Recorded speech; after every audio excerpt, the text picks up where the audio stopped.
this is the squishy stress ball in blue. Very nice. Sensory toy built for big squeezes. It is textured. I really like that. It is cool to the touch and it is instantly calming. I like the rippled exterior, giving your hand a little mini massage while you squeeze. It's like the adult fidget, kid fidget. I love it.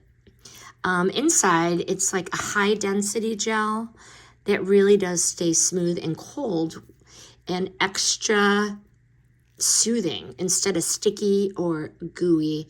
It's a quiet fidget toy, no clicking, no popping, perfect for classrooms, therapy sessions, offices, or really anywhere. Yes, it works for hand therapy. The resistance helps to strengthen the grip. It's absolutely made for the kiddos, but adults definitely do end up stealing it every time.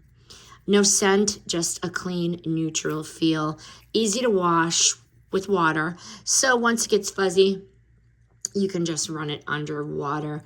The size naturally fits in one hand, making it simple for kids to manage without dropping it every 2 seconds. Final take, this one, durable, soothing, mess-free. Love it. Delivers sensory calm, focus, and fidget relief for kids and adults. So you know what? If you want something that actually survives heavy squeezing, this one is a smart pick.